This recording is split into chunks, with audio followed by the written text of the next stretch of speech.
specifically who have failed Keren-Happuch on Dodo.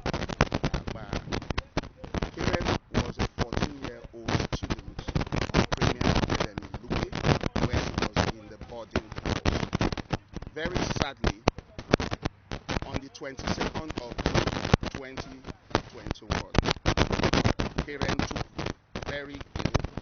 Actually, she took seriously ill by 2012, but by the 22nd of June, Keren died. But before she died, on the 21st of June, the medical team attending to her at Queen's Clinic, Abuja, discovered when they wanted to put a catheter inside of her because she had become weak and delirious. They wanted to put a catheter in her, and because they didn't want her being weak and with drip to get up and start moving up and down. So in attempting to put catheter in her, they discovered a lumpy discharge. The doctor first said, okay, since she's diabetic, maybe it's candidiasis, because type 1 diabetic patients are prone to candidiasis. So they wiped it off and put it away. But within a few seconds, another lumpy discharge. And the doctor said, this is not normal. Let's test it. So they decided to take it through medical laboratory test and discovered that the lumpy discharge was actually condom that had been left inside of her. Remember, she's 14 years old. Eventually, that condom that was left in her had infected her with sepsis. The sepsis spiked her blood sugar, being and that led to her hyperglycemia. There's been a lot of shenanigans and media propaganda that the child merely died of diabetes. She was diagnosed diabetic at age 9 and had never had a crisis since after she was diagnosed because she had been under both treatment and nutrition. Now, it turned out that the Premier Academy Lugbe itself has tried to spin the story, the narrative anyhow. And unfortunately, they relied also on the support of the FCT Police Command, the Deputy Commissioner of Police, who was in charge of the case up till that moment, Fompam Joseph, had also taken steps that showed us that he was compromised in the way he was handling the matter. However, as God will have it, a few days ago, about 7 days ago, we stumbled on a report from AIT newspaper, AIT television, and that report had the voice of Fompam Joseph, Deputy Commissioner of Police, who was initially investigating the matter. Dear Fompam Joseph, who has refused the family of Keren medical report and police and autopsy report, access to it. The same Fompam Joseph came out on AIT and told AIT in an interview that is, you can find it online, that the autopsy result showed that Keren was raped. That now they are trying to get who the rapist is, but they need to do DNA matching, and it's the money they are looking for, which eliminates all the controversy that she was not raped. Fompam Joseph has come out to say Keren was raped. The medical report we have access to says condom was left inside of her. Condom spiked sepsis. Sepsis led to her death. Now, if you juxtapose this with the case of Sylvester, autopsy has not been done on Sylvester. Medical report has not even said he was bullied and beaten yet, but they know he was in pains. Now, Lagos State government responsibly and responsively took steps immediately to shut down the physical structure of Dowen College. That is what every responsible government should do. Global best practices says that if there is allegation that a child has been endangered by an act in a school facility or any facility whatsoever, you shut down first and you investigate later. Unfortunately, as we speak, the Minister of Women Affairs, who unfortunately the world has been deceived long enough by the Minister of Women Affairs, Dame Pauline Talin, that she's heavy on children and women. Dame Pauline Talin, 5 months after a child died in this circumstance, has been in a conspiracy of silence and inaction. The Minister of Education himself, Malam Adamu Adamu, we have sent correspondence to all of these, Minister of Education, Minister of Women Affairs. Despite the communications, they have remained mum. But 2 months ago, when a child was allegedly beaten and he died in the process by a teacher in Kwali, because that child was the son or a grandson of a political bigwig, Dame Paul Intalin and Malam Adamu took it up within 1 hour of it trending on social media. They didn't need to wait for correspondence. Global best practices says that you cordon off an environment where crime has allegedly occurred, especially when it deals with children. But what we have is that state agents, state actors, instead are emboldening rapists and pedophiles in our country and in our schools by their conspiracy of silence and inaction. So my people and I have come out in a peaceful protest to call the attention also of the world and Premier and of the world, the National Assembly. And I want to commend members of the House of Representatives for also waking up from their slumber. It took Honorable Mark Billa to negotiate to have a motion to investigate Premier Academy Lugbe Abuja for the death of Keren-Happuch Dodo Akpa, and investigate Premier Academy for sundry issues of sexual abuses. It took Mark Billa, following our advocacies and intense ones at that, and having shown him evidence that there is prima facie evidence that Premier Academy should answer some questions about the death of that child. Now, they have moved the motion, and the motion has been carried. They have ordered a comprehensive investigation into the Premier Academy over the death of Keren, and also over sundry issues of sexual abuses. Are you not satisfied? It will be on record that Premier Academy in April sacked a PhD teacher after pressure was mounted, sacked a PhD teacher for sexual abuse and harassment of a student. However, the amber light, the red light, the danger signal is that issue of sexual abuse and molestation against a child is a crime against the state. Premier Academy sacked him and released him into the community, endangering more children.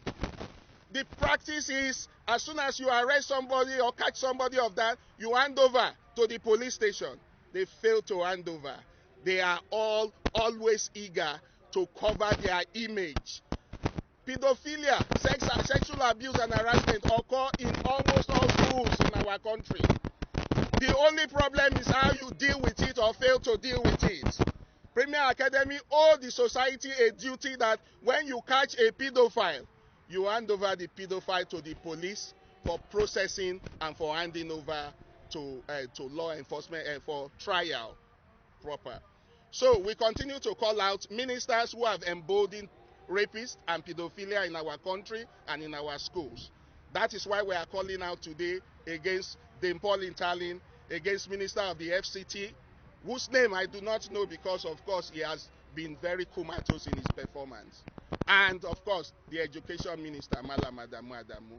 And we say, nothing can intimidate us. We will continue to demand justice for Keren. Keren-Happuch will not be one of those other statistics when we are calculating children who were sexually abused and died, and we did not get the perpetrator. This one we shall find. We shall find the rapist, and there shall be no distinction between the rapist, those who shield the rapist, and ministers who are in a conspiracy of silence to embolden pedophilia and rape in our society and endanger our children. That is why we are here gathered, and we shall go to the National Assembly, we shall go to the Villa, we shall go to the National Human Rights Commission. Let me put on record our disappointment and disgust with the National Human Rights Commission. We wrote them a petition over 3 months now, and that petition is still pending. But we have it on authority that I, as the complainant on behalf of the Coalition of Gender-Based Violence Responders, Premier National Human Rights Commission did not call me to interview me. They have not called me 3 months on. But National Human Rights Commission met with Premier Academy Lugbe management. They interviewed them, and the case has ended 3 months after. There's no word. The National Human Rights Commission did not look for the mother and family of Keren-Happuch. What kind of investigation are you doing? How can we not be responsible for the lives of our children? This is a shame, and unfortunately, the National Human Rights Commission, which should be in the vanguard of driving this, is compromised by its inaction and silence. And we will call them all out. My name is Lemmy Uvegbe. I'm the Executive Director of Men Against Rape Foundation and the leader of this coalition of civil societies. This is a coalition of gender-based violence responders. Lemmy has all it takes to move this to a very conclusive end. And I can assure you that there has been very positive developments. Yesterday, at the House of Reps, there was a resolution that this matter should be investigated. So if we had lost hope and we stopped pushing, we would not have gotten to that stage. And I am confident that that is just the beginning. One thing is sure, no matter how long crime takes, it may take so long, but we'll get to the end of it. So I have hope that we'll get to the end of this matter, and the rapist, yes, let me clear. I don't want to say alleged rapist. The rapist will be caught and brought to book. All we want the school to do is to have the courage to bring out whoever this rapist is. Because the effort they have made to subvert justice will tell anybody that they have much more to hide. Let them, we are not interested in their business. Nobody is interested in what goes on in the school. But we are interested in the well being of those children. And like I keep saying, anybody who is a parent must be concerned. Today it is Keren, tomorrow it can be any other child who will be so close to you. Okay, so what would be the next action if government continues to keep mute over this case? I don't want to look at an extreme case, but the government will wake up. The government will come out and do what they need to do, because this agitation will not stop. This protest will not stop. Are we seeing more of this? Of course, of course. Last week, this group were in Makodi, and it was the same issue, it was the same protest. So it cannot stop. I am sure that any moment soon, the Benue House of Assembly, because the late Karen was from Benue, the Benue House of Assembly, the government of Benue will rise to defend their late star, whose life was cut short by a very wicked, devilish, and evil rapist resident in Premier Academy Lugbe. Thank you, sir. Everything will be done. Every opportunity will be used to ensure that this beautiful soul who is resting, who will rest in peace, when justice is done, will get justice. We are asking the very sleepy FCT administration to wake up from their slumber and act immediately and set up necessary commission to investigate what happened to Karen. They should learn, the FCT administration should learn from Lagos State and learn from other states that have acted. We urge the National Assembly to ensure that this matter is investigated properly. We will be, we are willing to be invited by the National Assembly to make our own contribution. And we want to say that we must do everything to protect the girl child in our schools. Our schools are meant to be a comfort zone for children. They shouldn't be a killing zone for our daughters and our children. What we are demanding for is action. What we are demanding for is justice for Karen. And we are also asking the Minister of Women Affairs and the FCT Minister that government is not for pleasure seekers. Government is not for weak people. Government is not for people who are unconcerned about the plight of ordinary people. Government is for those who can work and ensure there is justice, there is fairness, there is transparency, there is accountability.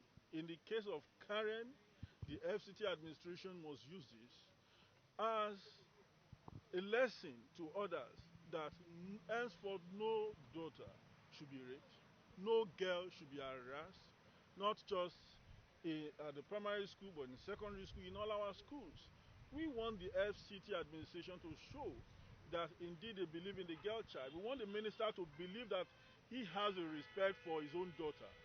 We want Madam Talent, Pauline Talent, to show that she has a respect for her daughters, her granddaughters. We want the people in administration to show that they have respect for their daughters and granddaughters. We want President Muhammadu Buhari to show that he has respect for his daughters and granddaughters. If indeed all these leaders have respect for their daughters and granddaughters, they will ensure that justice is done in the case of Karen. And that is a starting point for us, that we must ensure that there is justice in all ramifications.